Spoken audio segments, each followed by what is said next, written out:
and welcome back to another Once Upon a Time review. How good was this week's episode? Have you seen it? If you haven't, don't watch this. Or if you haven't and for some reason you don't have access to it, do watch this because I'll tell you what happened. But I thought this week's episode was great. The one thing that I'm going to say that I'm having a little bit of issue with at the moment is that as far as I'm concerned, and as far as Netflix is concerned, last week's episode was episode 14 and this week's episode was 15. And that is the case on Netflix, and in terms of the number of episodes which have aired, that is the number that we are on. However, I've seen lots of reviews and even like articles from like TV websites which called this week's episode 14, which I don't really understand. So if anyone can explain that to me, explain in the comments down below, but I am going to be referring to this as episode 15.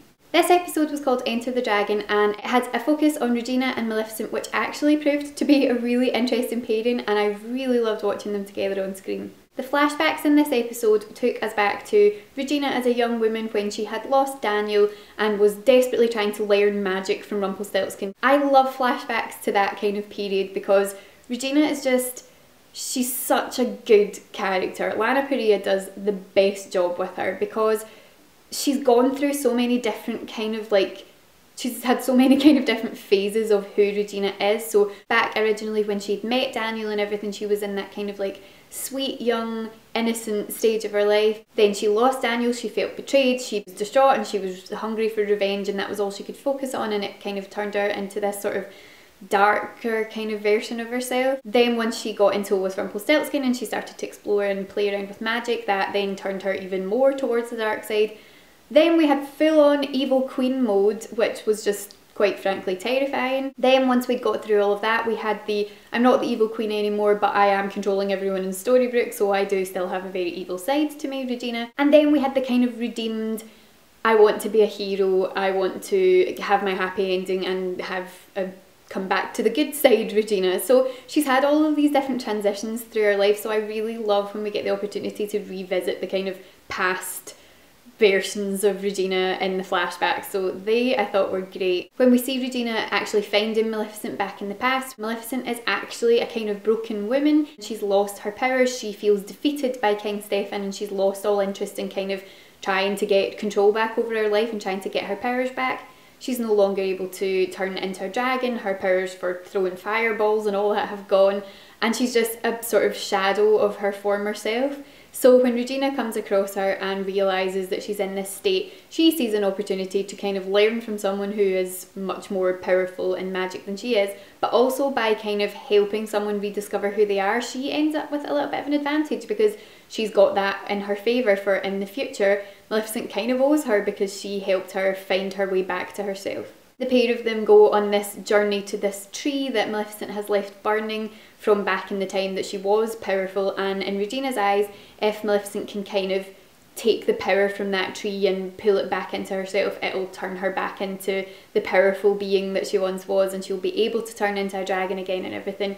And Maleficent is not particularly impressed with this idea to begin with, but after Regina tells her that she has bumped into King Stefan out in the forest, he has been in his carriage, and she discovers that Aurora, who is the daughter of King Stefan obviously, is about to get married. She is kind of like, right, now I've got to get my revenge. He does not get to have his happy ending with his happy daughter having her sort of nice life. I'm going to get my revenge. So the pair of them kind of encouraging the evilness in each other was really interesting and entertaining to watch on screen. So I really enjoyed all of that.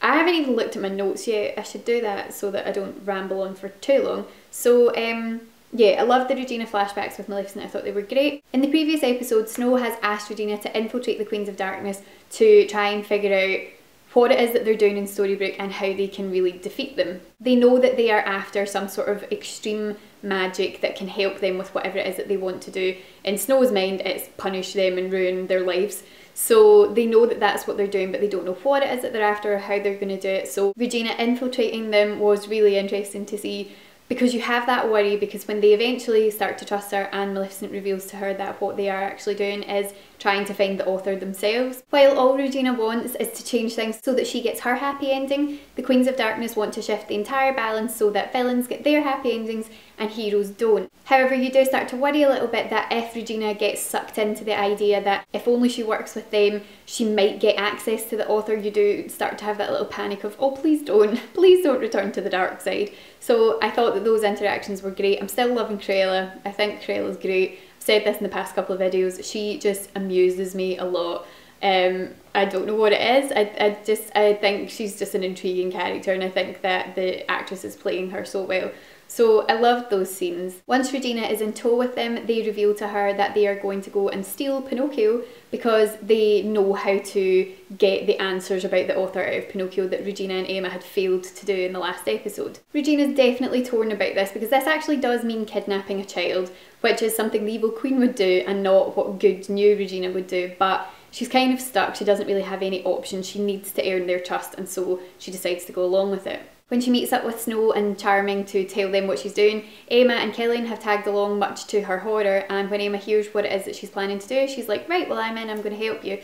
Regina's horrified. The one thing that I would think about that, because I love Emma, she's my favourite character, but the one thing that I would say about that is that there's very little consideration for Henry in that situation. I know I just think of the practicalities of these things, but I'm like, right, Regina's getting involved with these guys, if you go and get involved as well and you both end up dead, that sucks for Henry. So give some thought to that before you go charging off to deal with the Queens of Darkness. But anyway, Emma wants to help, and so she kind of keeps watch from her car when she sees Regina going off with Maleficent, just to make sure that she knows what's going on. At the end of the episode, the most exciting thing that happened for me was that August came back. I really like August as a character. He was one of my favourite characters back in kind of like season 1. I just loved him. I thought he was a fascinating character, and I really liked the backstory of his relationship with Emma and how he'd been kind of sent here with her to protect her and it hadn't worked out, and that, I just think it's lovely. So I've actually missed him from the show after he left, so I was really excited to see him come back when they managed to kind of transform him from his childlike Pinocchio form back into August form. So that was the end of the episode, and I cannot wait for next week because I really want to see scenes where he's actually interacting with people, because at the moment he's just kind of sitting looking shocked in a chair. Another moment in this episode that I thought was genius, and I loved it because I genuinely didn't see it coming, was when Killian asked to speak to Belle. Belle was on a date with Will, by the way, just to update on that situation. As I said last week, I'm still kind of confused about the whole Belle-Will relationship, but anyway, she was having dinner with him, which she, you know, seemed to be very happy about, and Killian appears and asks to talk to her in private. He says to her, if they're looking for a kind of like extreme form of magic, what more extreme form could they get than the dagger from the Dark One? So Belle agrees and says, right, I've got it hidden in a safe place, but I don't know what if they end up finding it. And Killian says, well, you can give it to me. I'm a pirate. Who better to trust to hide something so important than a pirate? So off they go down to the shorefront, and it's dark and it's mysterious looking, and she has the dagger all sort of hidden in her coat, and she takes it out, and it takes her a moment to actually hand it over to him, because in her eyes she's like, this is the only protection that I have, and if they manage to find this and he manages to find his way back to Storybrooke, then I don't have any protection against him. But Killian kind of talks her around, and he's like, why don't you summon him, because you've got the dagger, and so if he is in Storybrooke, if he's managed to find his way back, if you summon him, then he'll appear and you'll know, you know, what you're dealing with, and if not, then you're safe. So she sort of takes out the dagger and says, Dark One, if you're here, sort of come to me. And nothing happens, and so she's like, okay, right, good stuff, he's not here, hands the dagger to Killian and says, right, you can do what you want with this, I'm going away. He said he sends her off on her merry way, and then he starts to smile, and you're like, what are you grinning at? That's a bit odd. And he turns into the Dark One. He's been concealing himself, he's pretended to be Killian, and he's appeared to Belle as Killian when it's actually Rumpel, and that just blew my mind. I was like, what? This is amazing. I loved that moment. I thought that was an amazing moment. And then there was kind of a sad scene because he then appeared in, because I did think, I was like, what's going to happen next time she sees like actual Killian? And she's like, oh, so did you hide it properly? And he's like, what the hell are you talking about? He had to get round that. So there's this really sad moment where Killian comes into Mr. Goldshop and says to Belle, right, I've hidden it, but we can't ever talk, just for the sake of being safe, we can't ever talk about this ever again, even to each other, and we have to do a kind of like pirate's oath. And there's this kind of awkward moment, which thankfully Emma wasn't there to witness because it looked a bit weird, where they did this, like, he put his hand on her chest and she put her hand on his chest, and they swore to never speak of it again, and he was looking at her really sadly and then was asking if things were serious with Will. And I suppose you know that this is Rumpel and he's heartbroken because he still loves Belle despite the fact that he screwed everything up royally. And she's sort of saying, oh, you know, it's not that serious, it's just something new, but it just feels really nice to be with someone who just puts a smile on my face and it feels uncomplicated, and that's nice after all the drama with Rumpel. And you just see, like, Killian's looking sad, but obviously it's Rumpel, and he goes outside and it turns back into Rumpel and he's looking at her through the window, and that was a sad moment, but it was also just so inspired because I just didn't see it coming at all. Maybe that was me being naive, or maybe it was just because I really enjoy any opportunity to see Killian because, well, he's one of my favourite characters. So maybe it was just because I wanted it to be him that I didn't really think about it, but I just thought that was an amazing moment. And other than that, the last thing that I wanted to talk about for this video was the fact that I tweeted this and a couple of people agreed with this actually. I feel like Maleficent looks kind of like she's styled on Zelina at the moment, because I think you're so used to seeing Maleficent in the kind of like black flowing outfit and the horns and whatever.